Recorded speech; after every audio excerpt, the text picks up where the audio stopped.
Hello, everyone, and welcome back to Trekyards. He is Commander Cockney. He's kind of Foley. Welcome back, Stuart. Thank you. And we're here today to talk about the finale, not only a season finale, but a series finale of Discovery. Season 5, Episode 10, Life Itself. And do check out my first reaction and our full scene-by-scene, which will be a longer scene-by-scene, because of course it will. There's more scenes. Yeah, and you just watched this-ish, Stuart, within like 24 hours. I watched it at the time last week. So I've got to, and you actually avoid spoilers apparently, which is tremendous, or at least some.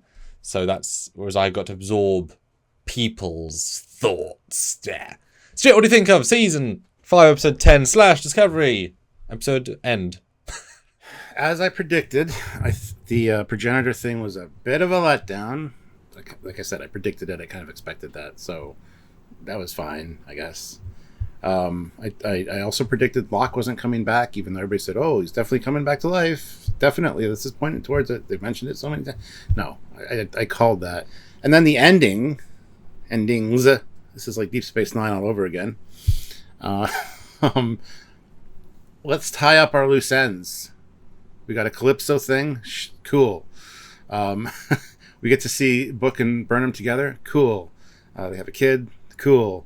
Although I expected when he was his first assignment, he was going to be going to the Enterprise or something. But anywho, and then the Calypso tie-in. Still a mystery about that as to why they needed to do that. But anyway, maybe Daniels will explain it in a movie or something. Because Daniels was in this, don't you know?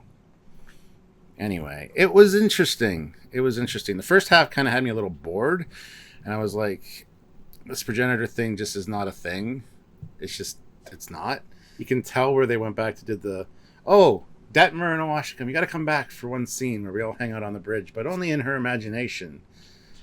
I don't understand what happened. Anyway, the beginning I was kind of underwhelmed, like I said, and then at the end I was kind of like, that's cool. That's cool. They did that. Oh, that's a surprise. Okay, cool. All right, well, how about you? What did you think of it? Because I haven't watched your first reaction yet. I haven't really talked to you because I've been on Wonderfest. He's on holiday. It's so Discovery. Like it's shockingly consistent. It's a letdown for the grand arc. It's Michael Burnham focused to a T that they actively ignore other characters to the point of why even bother? In a sense, like why even bother having them? The action's boring and poorly done. The space battle is absolutely atrocious. There's lots of logical flaws, but some of the stuff's interesting. But my goodness, like you say, that first 25 minutes is padding. Do you remember every other Trek end season, an episode where they prioritize hand-to-hand fights as a very important focus in a final episode that summarized their show? No. And yet there's like 3 of them in this episode. Hand-to-hand fights. And I'm like, why is this in this? They're so boring, so plain, and they don't do anything. They add nothing. I mean, Michael's obviously a good fighter, so we don't need to be told that in the last episode. It's meant to summarize the show, not do that, you know. And also, the Breen were friends with the lady. Why is she shooting them? And why did the Breen pick that one thing to fall through? And Burnham finds them right at the same spot, and then earlier, and then no, and then she randomly notices a shadow, and then happens to see the one thing. Oh wow, the command center is right there.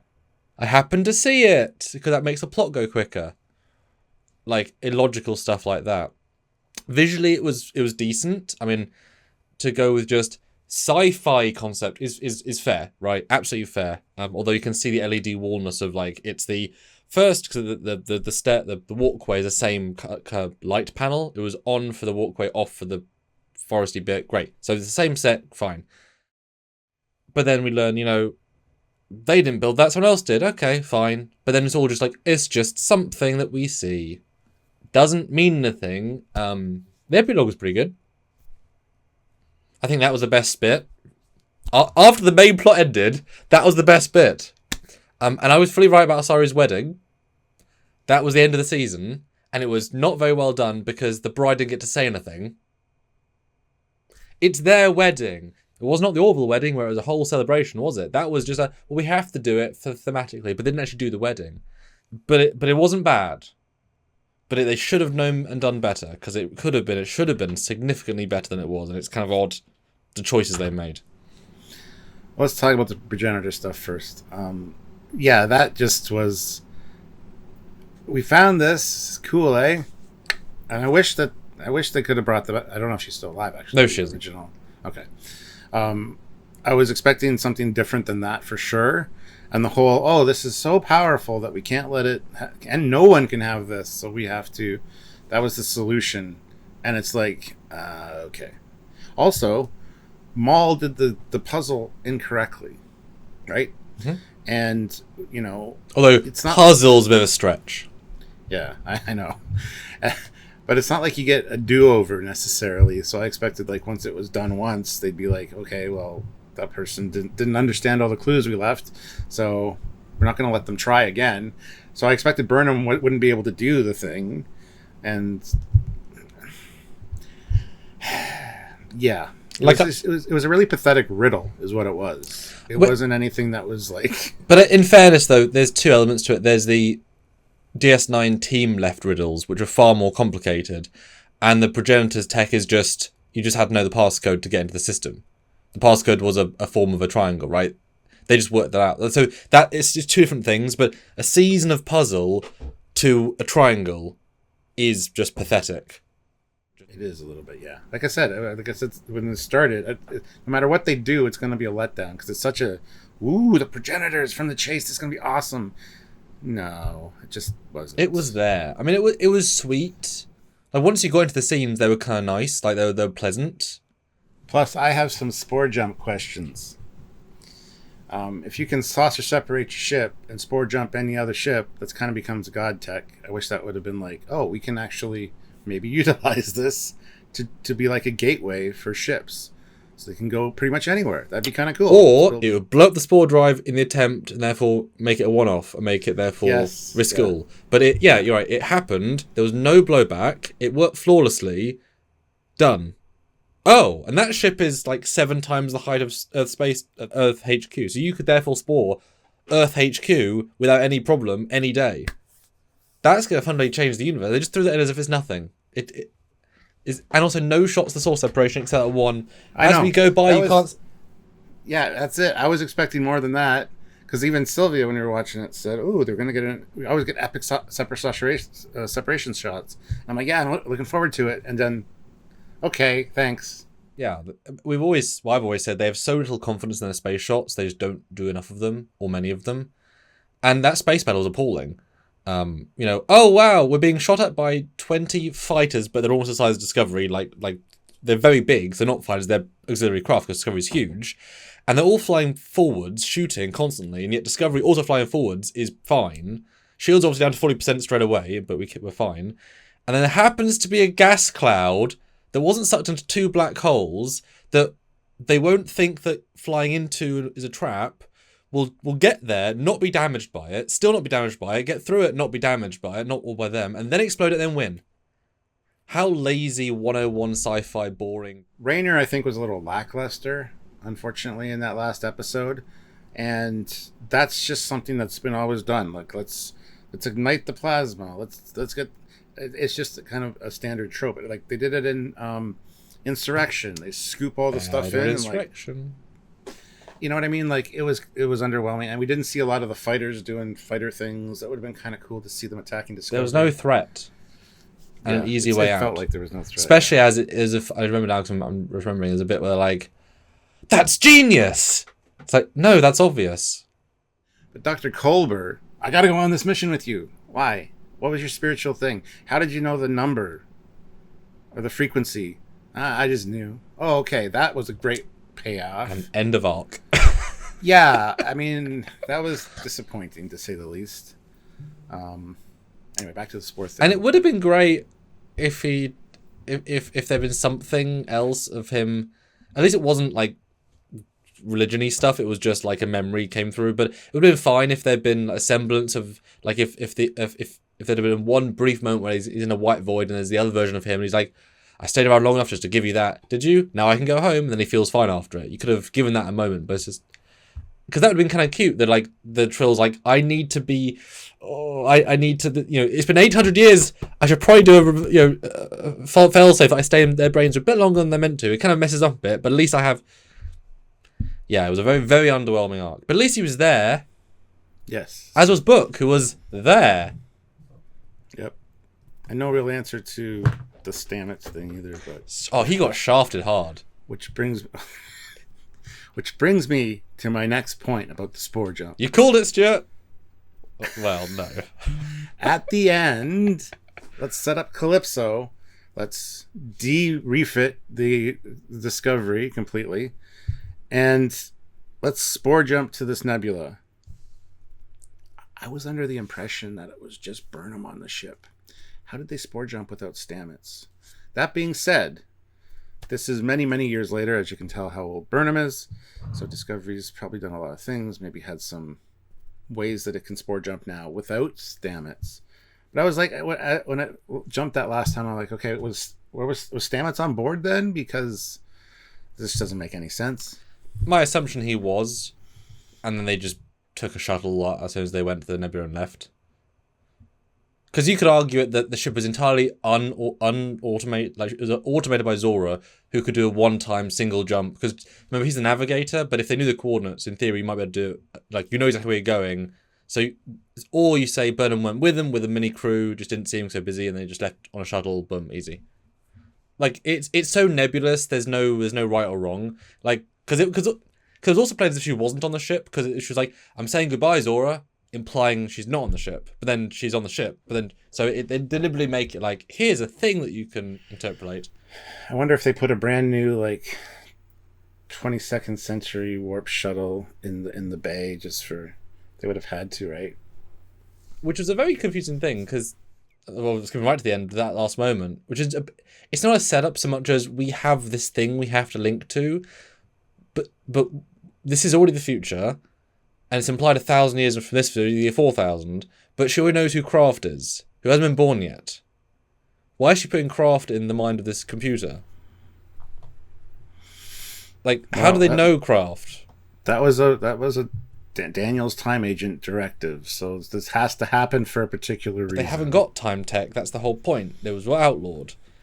But they're still using it. Well, that's fine. But then why have Zora wait 1,000 years, just send them in the future using it? You know what I mean? Like they Craft is not known, but now the fact that he is known means it's a mission, and actually you must wait till the year 4,000 to meet Craft, and then do they know there needs to be a shuttle for him to escape on? I guess because now there's no reason, like you say, they now have to know what's happening in the future to put the shuttle, which is then taken. There's no other explanation. Craft's going to be super important, and we know this has to happen. So this is why we're doing this. Yeah, thing. It's now a predestination paradox. Yeah, it's a predestination paradox, 100%. Without any explanation whatsoever.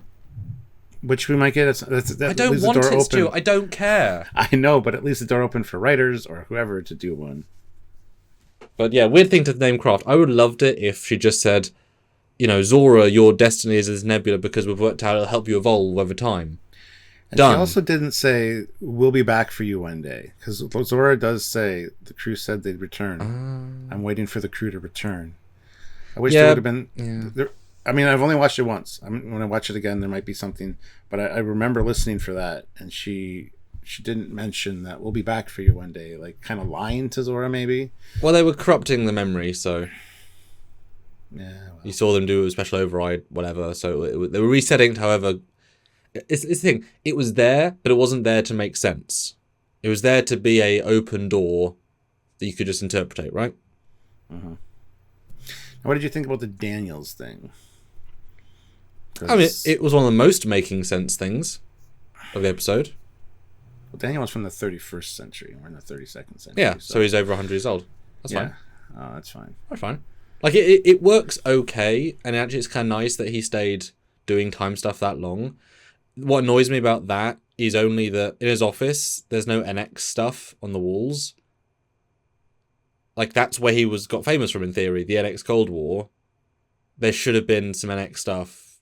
Picture of him with his arm around Archer. No, literally. Like, because that could have been in the background out of focus, and they suddenly pan to it, and you see, that would have been fine, right? Like, but to not have anything of, because we only know him from NX. We assume he had a career after, but there's no canon. So to entirely ignore that, it's like, well, okay, fine, fair. Well, he had some TNG stuff. He had Geordi's visor. He had there was a phaser. Yeah, I guess. That's what I mean. Like, to ignore the one we know him for is a weird choice. They still want to invest in the props. Well, they really did hang their lantern on Enterprise, though, because they mentioned Archer Station. They have the little NX in the snow globe. They got Daniels now. there's Discovery is very tied in with Enterprise more than any of the other shows, I think. So it's just it's small little things over the course of the seasons that kind of referenced Enterprise. So, and people have obviously noted that he said the USS Enterprise. Yes. Obviously, NX wasn't the USS Enterprise. It never was the USS Enterprise. Never was. But Even after the refit, it was the SS Enterprise. yeah, but of course, why wouldn't he have ever served on the D for 2 weeks or 6 months, right? Like, you're assuming this part of his career, his entire life. He would have said NX Enterprise had he meant NX Enterprise. And the writers, I'll give them credit, they knew that, because every other Enterprise is a USS, so therefore it's more likely he served on any other Enterprise. He didn't serve on the J, that was not the context of that scene. But given that he had the stuff in the D, Enterprise D, he clearly served, like, that would make sense. He served on the D for a year, or whatever, right? That's the context I got from it, that he was an Enterprise lover. He served on several Enterprises, one happened to be USS, that's what he thinks of. I was fine with that, right? Read between the lines. Yeah, but even when that happened, even Sylvia looked at me and she said, it was never the USS Enterprise. And I'm like, I know. So, yeah, but the time traveler can do anything. That's what we're saying. Because even if they said NX, it's like, yeah, you served there for like 2 weeks in your 130-year career. I don't think that's going to be the thing you're like, you know what I mean? Like you served on it, then you worked with them after it. The work with them after it is more important than served on it bit. You were a chef guy. Because I watched the episode recently, you were a chef, delivery man. You weren't that important, right? it's anyway, but it was good. I wouldn't say he acted like Daniels, but again, Daniels is like early 30s in Enterprise. He's 137 here. And if you assume he's also had mega future medical tech, he's probably getting close to 150, 160. Cool. I mean, yeah. And it gives me not Section 31 vibes, which I was hoping not. He's just like the temporal investigations evolved into his division and he runs it. Makes sense. Easy, simple, boom. He had experience. Yeah. Easy. The wedding was lackluster. The costumes were fantastic. A lot of money spent. Yeah, and the future Starfleet uniforms, I like the look of those. They got rid of that stupid oval. It's an oval, but it's Delta inside it now. Clearly, it's like Picard on the last episode. You get the nicest badge. But anyway, Felt like a Christmas ornament to me with a hole, like a hallmark at least ornament. you can see the Delta, and it doesn't look like a Bajoran symbol from like. I guess I got used to it. Yeah, the wedding was there. Especially as I know they've sort of said, oh, well, Detmer and Oshkon weren't available. It's like, well, then shoot a scene with them later, make it work, right? Like they do with that Wilson Cruz in the final finale bit. He's not there, but they get a really good body double, good linking, and they just here's a shot from the bridge from another episode, smiling. Ah, look, he's there. It was fine, could put him in the wedding, right? But yeah, I was right about the wedding, but I was like, I was thought there'd be more because it really was so small. It wasn't even celebrating the crew, really. They were all there. And it was funny then, because that had the new crew on the bridge, but then the flashback of Burnham had only the old crew. Where were the new crew people? Did big disrespect to not bring them in? Because they've been in here they've always had more lines than Detmer and Oshkon for 2 seasons. You get the new people in too. I felt kind of disrespected. Like, you either have both in both, or you know what I mean? I know they just couldn't get the actors, but just pay to get the new people back in for the flashback scene so it can really be the whole bridge crew. It's a small thing, but they felt massively absent because I know the new people because they've had lots of close-ups in the last year. And by year, I mean 10 weeks. Speaking of the wedding, what did you think of Saru's part in this? The action Saru moments. I kind of really enjoyed the way he dealt with the Breen lady. And just his unflinching face, like looking through my eyes. Like I thought it was pretty great because he has been doing diplomatic work with the Breen, and I kind of like that way that was handled. I don't remember all the nuances of it right offhand because, like I said, I only watched it was like 2 days ago.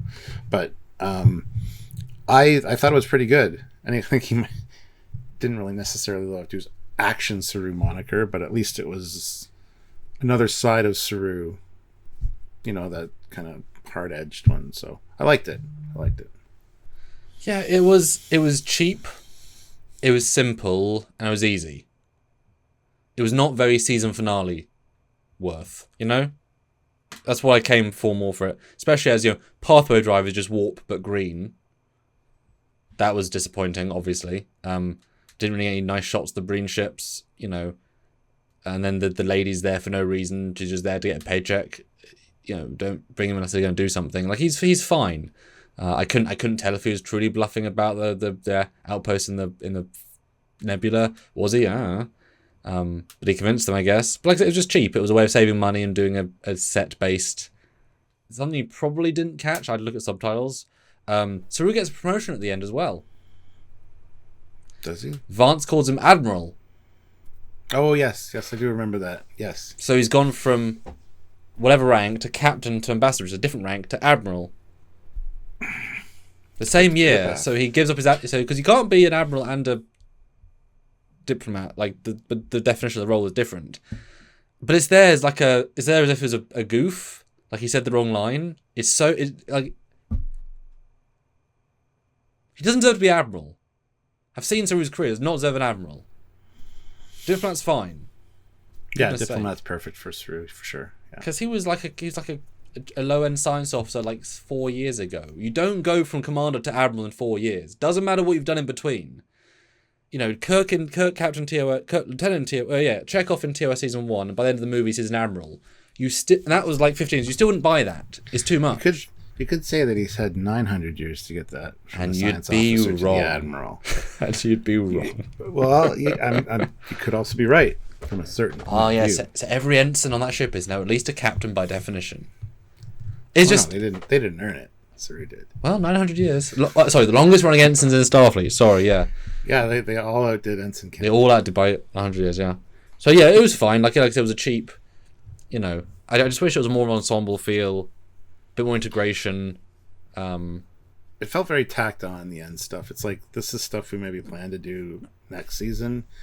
It felt almost like Enterprise in that regard, that last season. But at least Enterprise had the entire season to know to do stuff. And this was like, oh... Well, they only knew by Into Mirror Dark was actually the end. Yeah, that's true. And then they managed to rewrite the ending a little bit. Like, I thought it was a good coda. It was a nice... You know, it's a very classic thing as Jump to the Future. That's a very, very classic thing.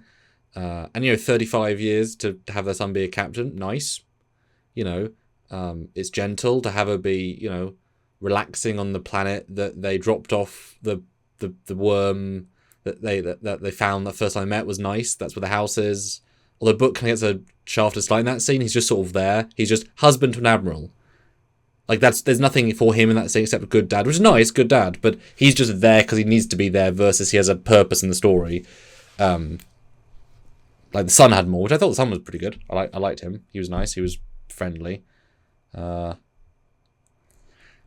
was my big, I hope you don't do that, to make the formal Enterprise the next Burnham. It's like, don't give... Cause it would feel so slap-handed. That's what I thought initially. Then they're approaching dry dock with Discovery in it, and you see the little work bees or the dots scrubbing off the lettering. I'm like, no. If they rename Discovery Enterprise and he's the captain of it, I'll be pissed. I said that to Sylvia. I'm like, they're not gonna. They're not. That's what I thought. Where I thought they were going with it. And then they did the Calypso thing. But with my PTSD from Picard, with them just renaming the Titan, I was like, no. Yeah, I thought it was going to either be Discovery B, which would still be dumb because it wouldn't be in service that, like, or it could, I don't know, that would have been dumb. But luckily it wasn't. Like, just him being a captain is great. Lovely, nice. Didn't need to be Enterprise, obviously. Didn't see a ship. Nope, that was good. Didn't love the... Sure, yeah. The uniforms were pretty decent. I didn't like the pips being at the neck. It felt like they were kind of slash your throat, like right there. That was not good. But I know it's a devolution from the bulky thing from the current season down just back to pips, I guess. But they're not nice. They felt very tacked on uniform. Like, how can we do a quick new fan filmy looking sci-fi? Because how do you go sci-fi past sci-fi? Like that could be a Space Command Mark Zakri uniform, right? You know, it's that sort of generic any sci-fi would do because we're so far away from the Trek lore which is fine.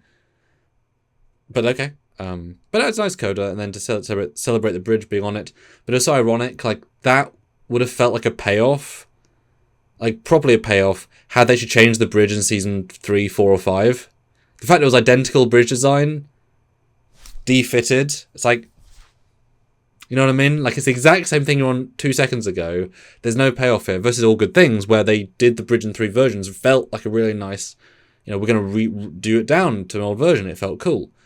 But it wasn't about that. It was about Michael Burnham and her legacy, and you got to feel for that, And it ended, ended nice. Discovery's gone. It wasn't bad, Stuart, but it was very Discovery. Perfect. All right. What are your thoughts, guys? Comment down below. Join us for our live breakdown and review when we do it. And to make sure you don't miss that, click the notification bell icon after you've made sure you're subscribed. Do all the things that you need to do. And come and join us for that discussion, because there's a lot to talk about with this one. It's going to be a longer live for sure. So there's a lot of scenes, a lot of moments. There's one great shot of Rainer with his explosion behind him. He's just like... Probably planned for at least 3 hours. And if you want to support what we do here, you can on Patreon or join the channel. But on mostly monthly donation services that help us do what we do here, or one-time help on super chatting via any live or super thanksing on any video. It's the same rough button, but click it and support if you can, or PayPal, trekyards@hotmail.com, or buy a shirt and such in the links down below, and just be there. When we do new content, it all makes a difference just to be there, Stuart. That's correct. So, until next time, when you are in fact there, he is Commander Cockings. He's kind of funny. See you guys later. Bye, guys. Bye, guys.